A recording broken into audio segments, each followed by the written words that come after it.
Good evening, my name is Dova, and tonight we're just going to chill and read some books from Skyrim to either help you sleep or just to keep you company.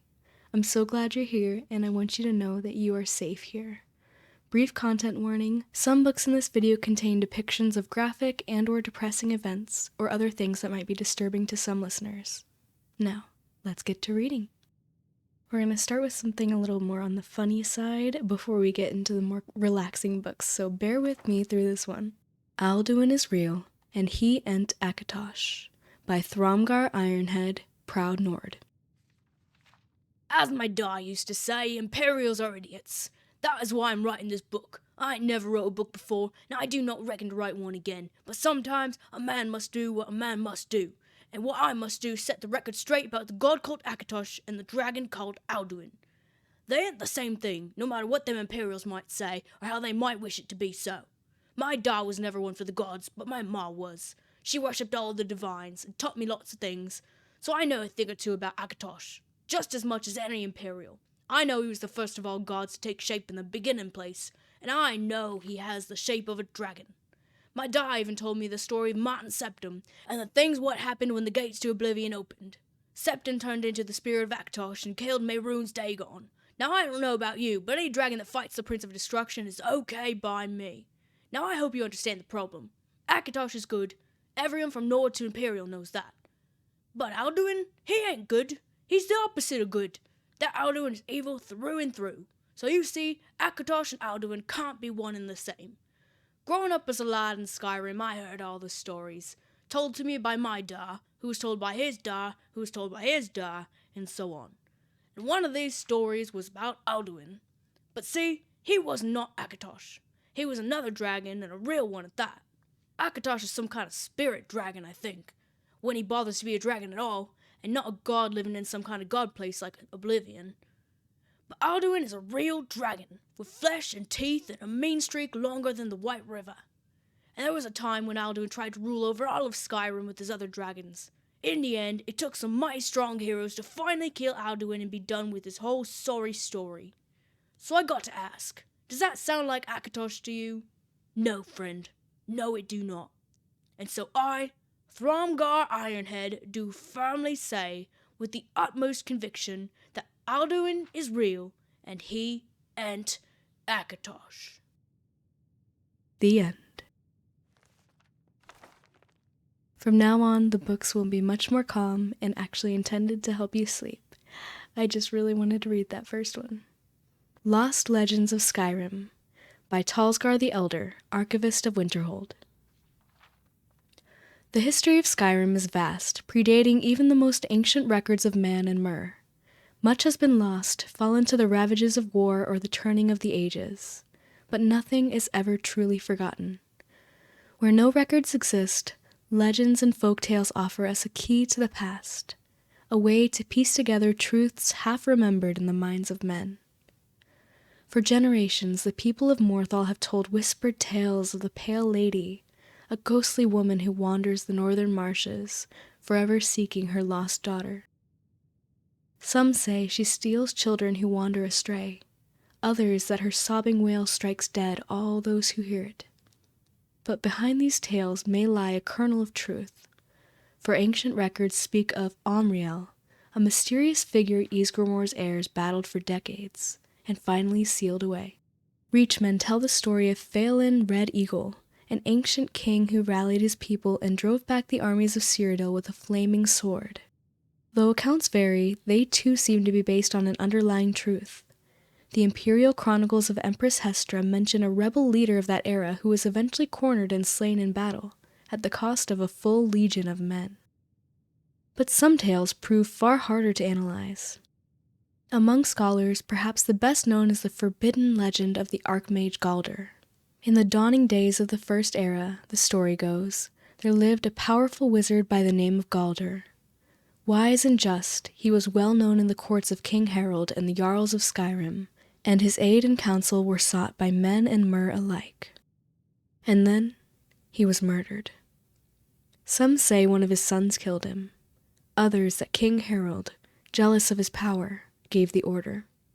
But Galder's 3 sons fled into the night, pursued by a company of Harold's best warriors and the Lord Geirmund, the king's personal battle mage. A great chase ensued, from the wilds of the Reach to the glacial north.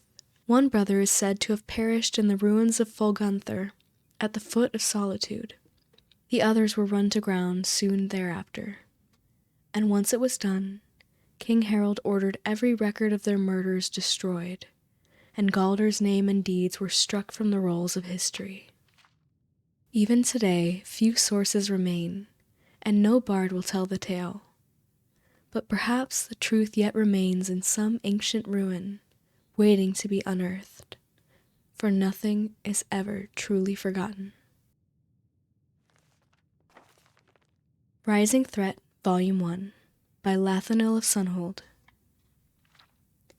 The following is the account of Lathanil of Sunhold, an Altmer refugee from Somerset Isle who came to Cyrodiil in the early years of the Fourth Era.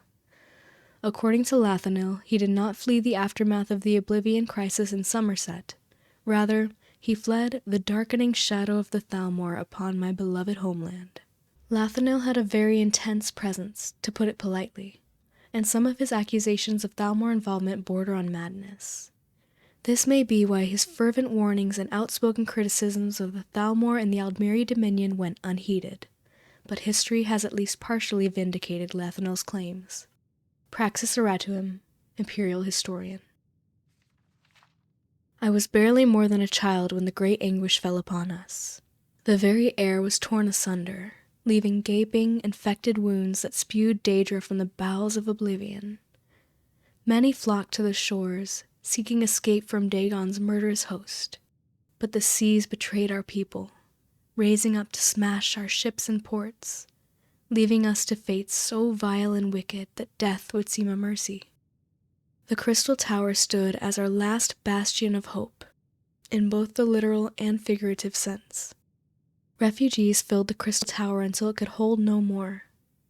I could taste the fear hanging in the air, feel the pall of despair suffocating us. We could see the Daedra moving through the trees in the distance, but they did not come. Days passed, and still the Daedra would not approach within arrow shot of the battlements. Hope began to grow. They fear us, some would say. Even a Daedra knows not to trifle with the wisdom and magics of the crystal-like law. It was as if the foul denizens of oblivion had been waiting for this very spirit to stoke our hearts before they acted. As we slept, innumerable legions of Daedra amassed around us, and they were not alone.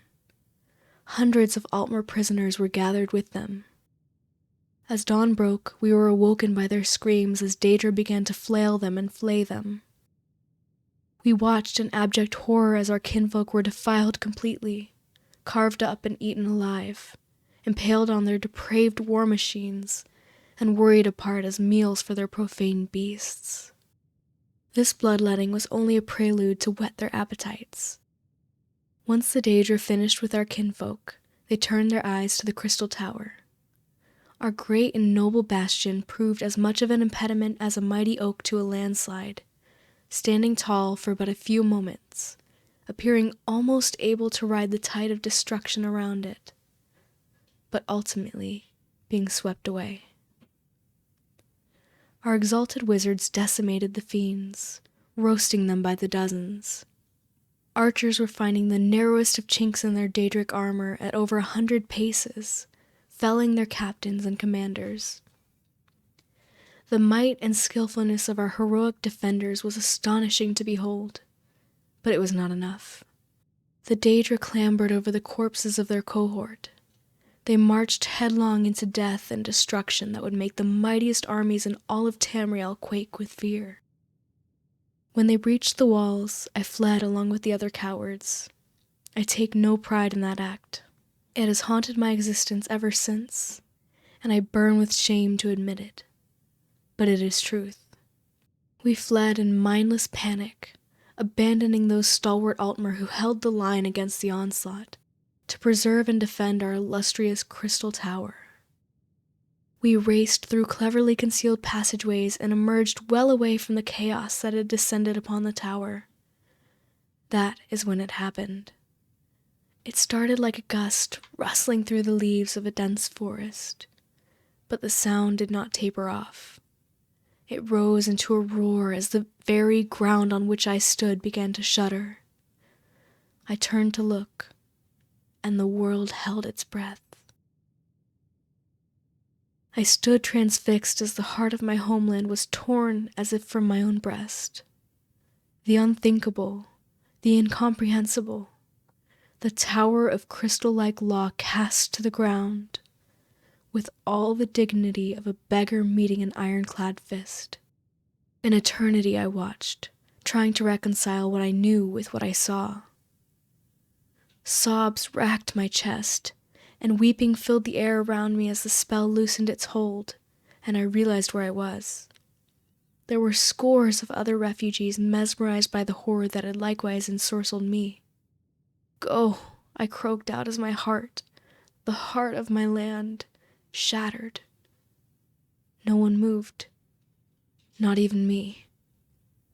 I mustered what will I could and bellowed all the fear and hatred and agony at what had just happened, turning the word into a mindless shriek. Go! I ran then, feeling more than seeing that the others had followed. The Ruins of Kamilze by Rolor Nordson. With the acclamations of the Fellows of the Imperial Society still ringing in my ears, I decided to return to Morrowind immediately. It was not without some regret that I bade farewell to the fleshpots of the Imperial City, but I knew that the wonders I had brought back from Ralad Mechai had only scratched the surface of the Dwemer ruins in Morrowind. Even more spectacular treasures were out there, I felt, just waiting to be found, and I was eager to be off. I also had before me the salutary example of poor Bannerman, who was still dining out on his single expedition to Black Marsh 20 years ago. That would never be me, I vowed. With my letter from the Empress in hand, this time I would have the full cooperation of the Imperial authorities. No more need to worry about attacks from superstitious locals. But where should I look next? The ruins at Kamilze were the obvious choice. Unlike Ralad Mechai, getting to the ruins would not be a problem. Also known as the Cliff City, Kamilze lies on the mainland side of the Vardenfell Rift, sprawling down the sheer coastal cliff. Travelers from the east coast of Vardenfell often visit the site by boat, and it can also be reached overland from the nearby villages without undue hardship. Once my expedition had assembled in Seda Neen, without the usual tedious complications involved in operating in this half-civilized land, we set out for the village of Morag near the ruins, where we had hoped to hire a party of diggers. My interpreter, Tuan Panai, an unusually jolly fellow for a dark elf who I had hired in Seda Neen at the recommendation of the local garrison commander, assured me that the local villagers would be very familiar with Kamilze, having looted the site for generations. Incidentally, Tenpenny, as we soon came to call him to his constant amusement, proved invaluable, and I would recommend him without hesitation to any of my colleagues who were planning similar expeditions to the wilds of Morrowind. At Morag, we ran into our first trouble. The hetman of the village, a reserved, elegant old fellow, seemed willing to cooperate, but the local priest, a representative of the absurd religion they have here, worshipping something called the Tribunal, who they claim actually live in palaces in Morrowind, was fervently against us excavating the ruins. He looked likely to sway the villagers to his side with his talk of religious taboos, but I waved the Empress's letter under his nose and mentioned something about my friend the garrison commander at Seda Neen, and he quieted down. No doubt this was just a standard negotiating tactic arranged among the villagers to increase their pay. In any event, once the priest had stalked off muttering to himself, no doubt calling down curses upon the heads of the foreign devils, we soon had a line of villagers eager to sign on to the expedition. While my assistant was working out the mundane details of contracts, supplies, etc., Master Arum and I rode on to the ruins. By land, they can only be reached using narrow paths that wind down the face of the cliff from above, where any misstep threatens to send one tumbling into the sea, foaming about the jagged rocks below. The city's original entrance to the surface must have been in the part of the city to the northeast, the part that fell into the sea long ago when the eruption of Red Mountain created this mind-bogglingly vast crater. After successfully navigating the treacherous path, we found ourselves in a large chamber, open to the sky on the side, disappearing into the darkness on the other. As we stepped forward, our boots crunched on piles of broken metal, as common in dwarven ruins as potsherds and other ancient sites. This was obviously where the looters brought their finds from deeper levels, stripping off the valuable outer casings of the dwarven mechanisms and leaving their innards here, easier than lugging the intact mechanisms back up to the top of the cliff. I laughed to myself, thinking of the many warriors unwittingly walking around Tamriel with pieces of dwarven mechanisms on their backs. For that, of course, is what most dwarven armor really is. Just the armored shells of ancient mechanical men. I sobered when I thought of how exceedingly valuable an intact mechanism would be. This place was obviously full of dwarven devices, judging from the litter covering the floor of this vast chamber. Or had been, I reminded myself. Looters had been working over this site for centuries. Just the casing alone would be worth a small fortune sold as armor. Most dwarven armor is made of mismatched pieces from various devices, hence its reputation for being bulky and unwieldy. But a matched set from an intact mechanism is worth more than its weight in gold, for the pieces all fit together smoothly and the wearer hardly notices the bulk. Of course, I had no intention of destroying my finds for armor, no matter how valuable. I would bring it back to the Society for Scientific Study. I imagined the astonished cries of my colleagues as I unveiled it at my next lecture, and smiled again. I picked up a discarded gear from the piles at my feet. It still gleamed brightly, as if new made, the dwarven alloys resisting the corrosion of time. I wondered what secrets remained hidden in the maze of chambers that lay before me, defying the efforts of looters, waiting to gleam again in the light they had not seen in long eons. Waiting for me. It remained only to find them. With an impatient gesture to Master Arum to follow, I strode forward into the gloom. Master Arum, Tenpenny, and I had spent several days exploring the ruins while my assistants set up camp at the top of the cliff and hauled supplies and equipment from the village. I was looking for a promising area to begin excavation. A blocked passage or corridor untouched by looters that might lead to completely untouched areas of the ruins. We found 2 such areas early on, but soon discovered that the many winding passages bypassed the blockage and gave access to the rooms behind.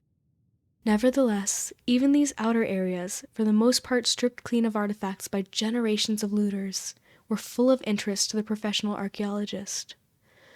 Behind a massive bronze door, burst from its hinges by some ancient turmoil of the earth, we discovered a large chamber filled with exquisite wall carvings, which impressed even the jaded Tenpenny, who claimed to have explored every dwarven ruin in Morrowind. They seemed to depict an ancient ritual of some kind, with a long line of classically bearded dwarven elders processing down the side walls, all seemingly bowing to the giant form of a god carved into the front wall of the chamber, which was caught in the act of stepping forth from the crater of a mountain in a cloud of smoke or steam. According to Master Arum, there are no known depictions of dwarven religious rituals, so this was an exciting find indeed. I set a team to work prying the carved panels from the wall, but they were unable to even crack the surface. On closer examination, the chamber appeared to be faced with a metallic substance with the texture and feel of stone, impervious to any of our tools.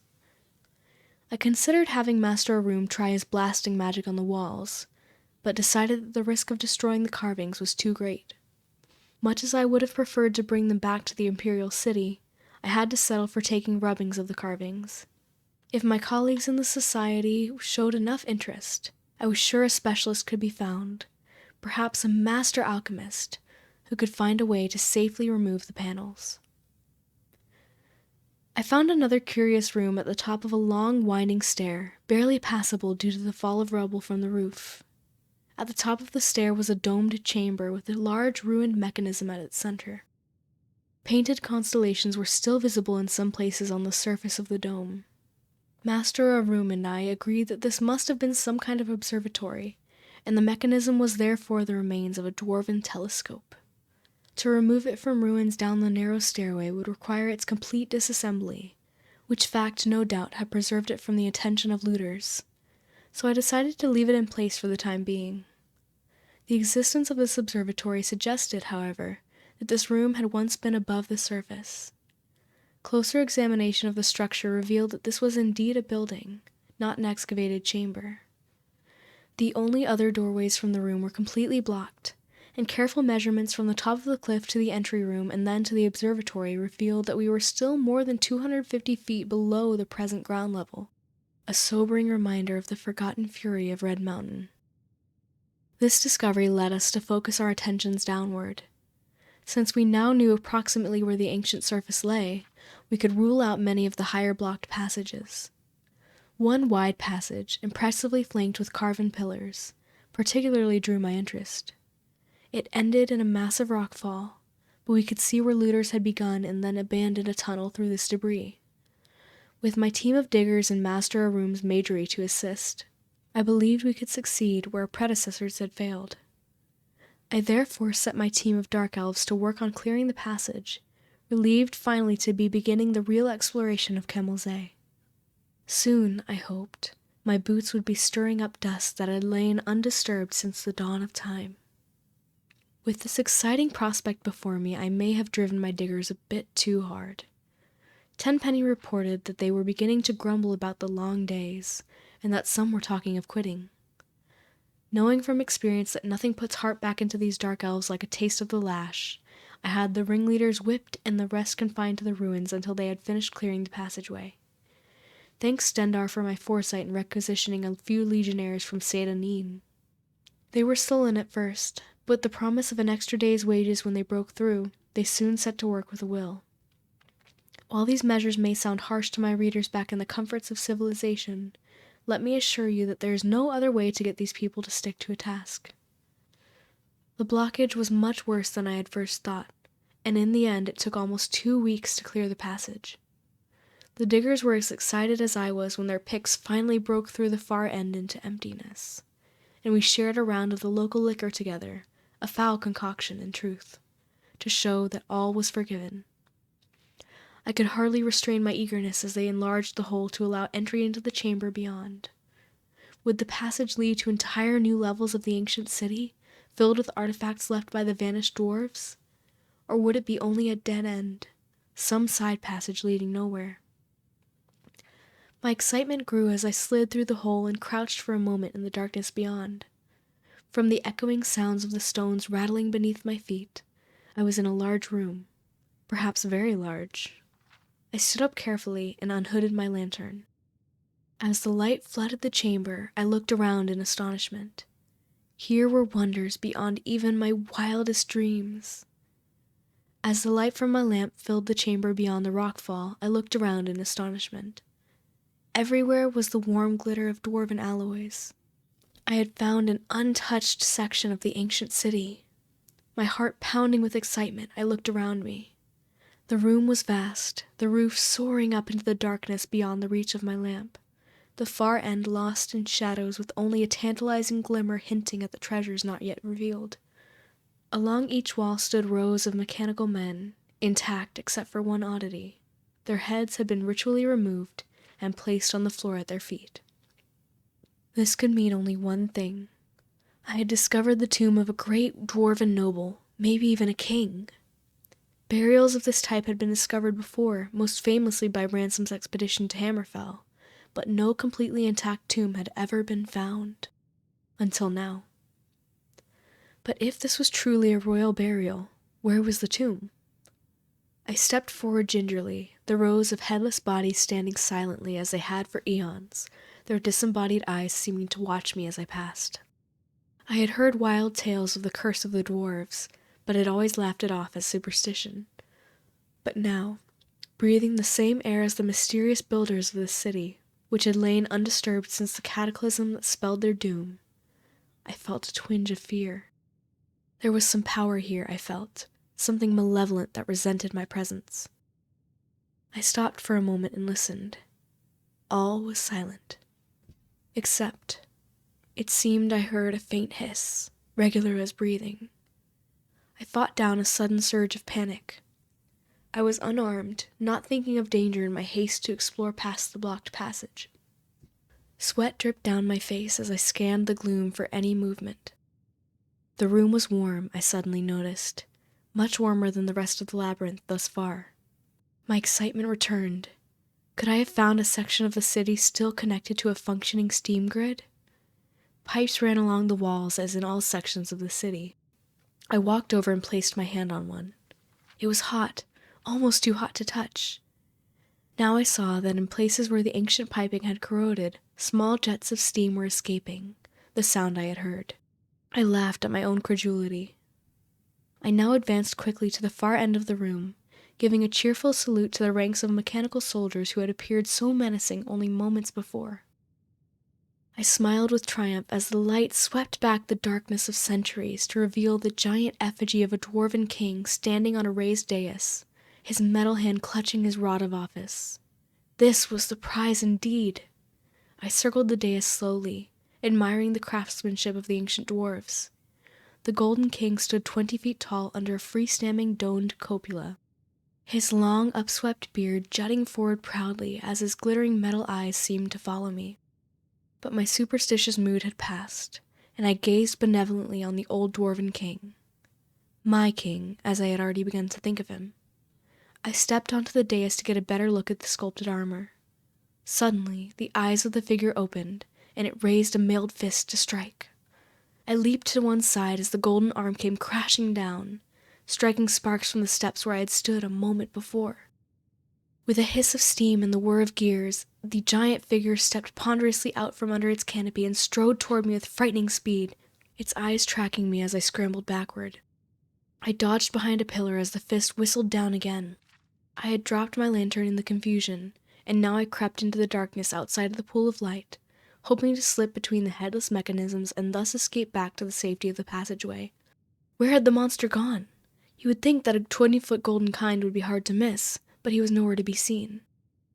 The guttering lamp only illuminated a small part of the room. He could be hiding anywhere in the gloom. I crawled faster. Without warning, the dim ranks of dwarven soldiers in front of me went flying as the monstrous guardian loomed before me. He had cut off my escape. As I dodged backwards, blow after blow whistled down as the implacable machine followed me relentlessly, driving me into the far corner of the room. At last, there was nowhere left for me to go. My back was to the wall. I glared up at my foe, determined to die on my feet.